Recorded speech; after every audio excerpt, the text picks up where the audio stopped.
The Israelites, however, were unfaithful regarding the things set apart for destruction.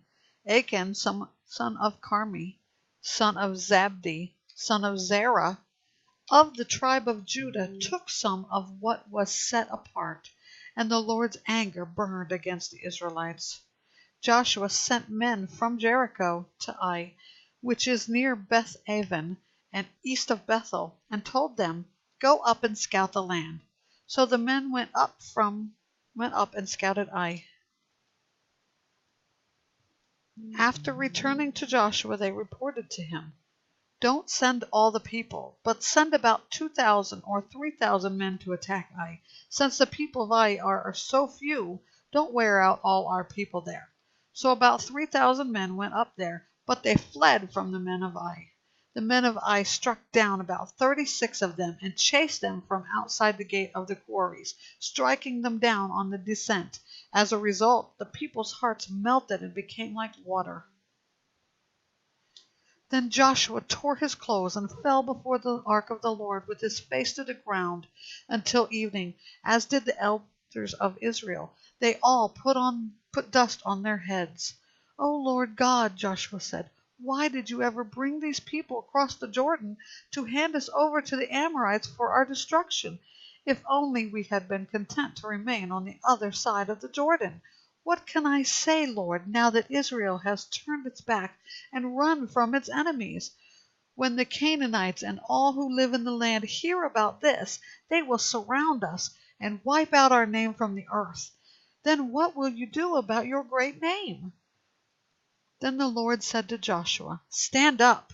Why are you on the ground? Israel has sinned. They have violated my covenant that I appointed for them. They have taken some of what was set apart.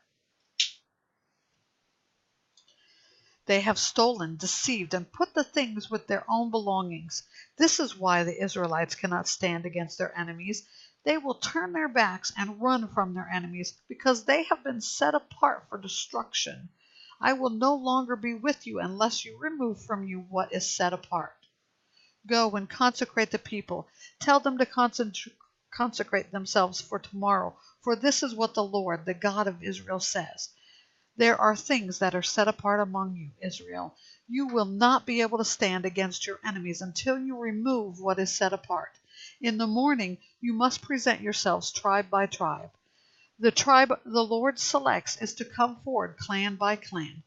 The clan the Lord selects is to come forward family by family.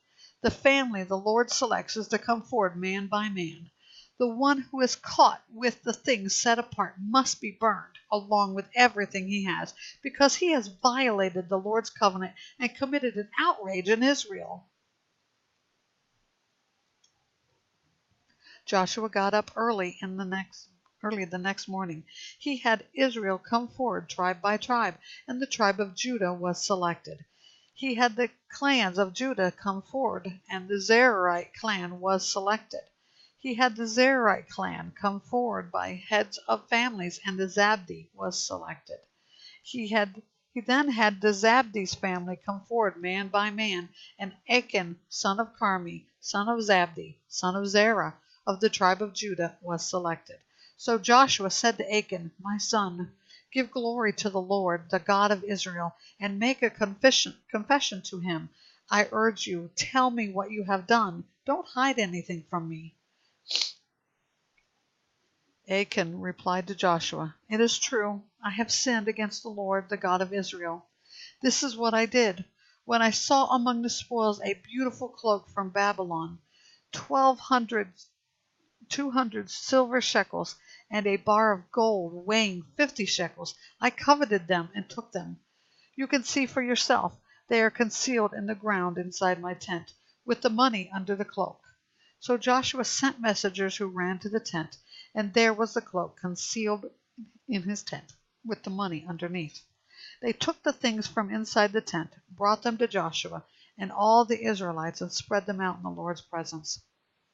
Then Joshua and all of Israel with him took Achan, son of Zerah, the silver, the cloak, and the bar of gold, his sons and daughters, his ox, donkey, and his sheep, his tent, and all that he had, and brought them up to the valley of Achor. Joshua said, "Why have you troubled us? Today the Lord will trouble you." So all Israel stoned them to death. They burned their bodies, threw stones on them, and raised him over a large pile of rocks that remains to this day. Then the Lord turned from his burning anger. Therefore that place is called the Valley of Achor to this day.